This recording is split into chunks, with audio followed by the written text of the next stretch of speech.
So, Sasha, given that at the highest level of the government, namely the president, who's been pretty clear and reiterated a commitment to net neutrality, why is it that the head of the FCC, we have two votes for something like some version of net neutrality. We have the chairman of the FCC who seems to be on the fence, or why isn't this clear? The president says, I'm in favor of net neutrality. He reiterates that. Why don't we have...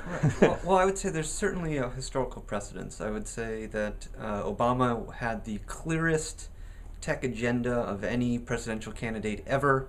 He was extremely clear in his open support for network neutrality, his support for an open internet, his support for media diversity. That was, in essence, during the campaign and into the first few months of his administration. We haven't seen that same kind of vocalization of support from the president in recent months and over the last year.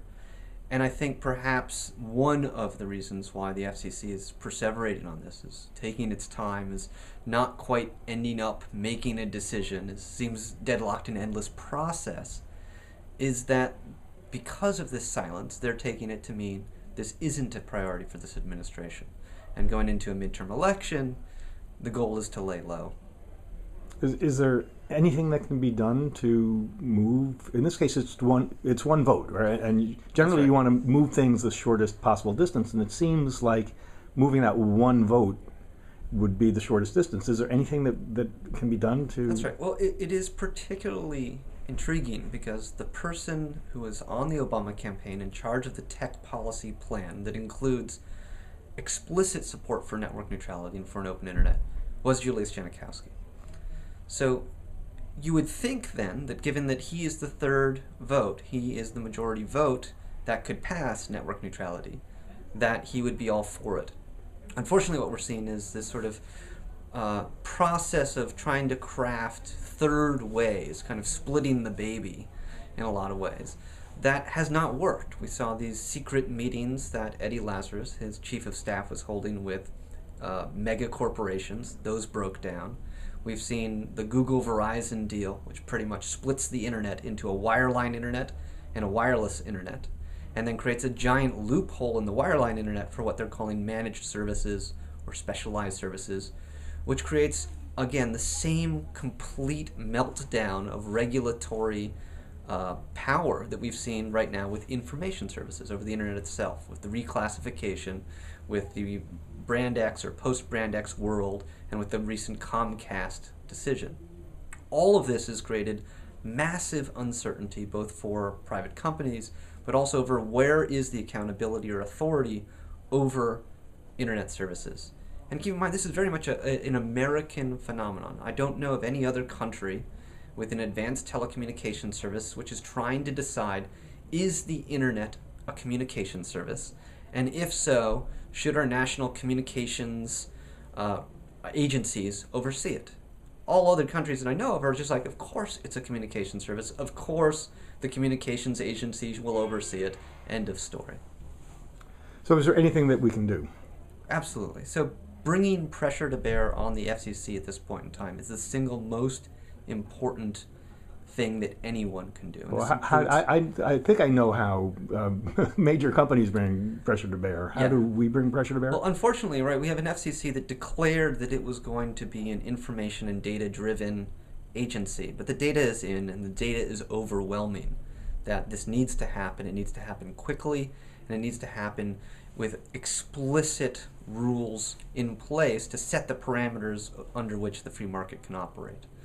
What we're seeing right now is that this mountain of data is really being, I won't say ignored, but has almost led to an information overload where the FCC is almost afraid to act. So let me interrupt for a second, just because there was one small mountain of data that was very explicitly ignored, which was the Yochai Benkler Berkman report that was a survey of broadband around the world, how it's delivered, which was done for the broadband initiative but never mentioned in the final product. That's right, yeah. So the FCC hired Professor Yochai Benkler to do an independent analysis of the rules and regulations across a variety of countries. What were the rules and regulations instituted in, it was dozens of countries around the globe, and what were the outcomes from those rules and regulations?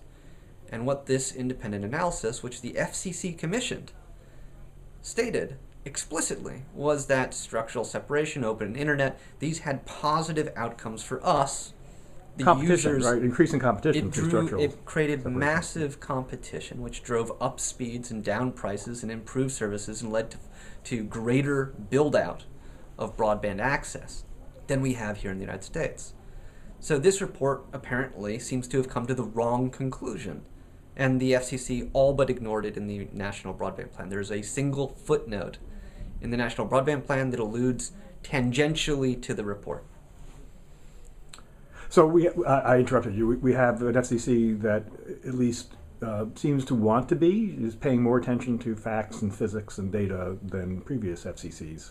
And the facts, you were saying the facts seem to be, the facts are in and they lead to one conclusion. That's right. And I cut you off right at the conclusion. So. That's right. So, and the conclusion is that we need to implement clear and concise rules and regulations that say, yes, the internet, irregardless of the technology used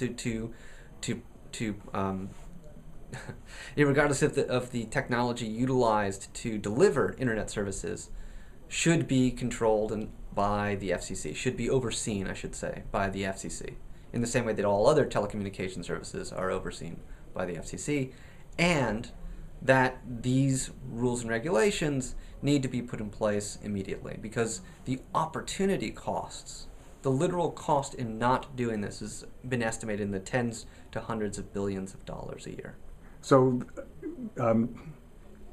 is that an argument in favor of reclassifying the internet? Absolutely.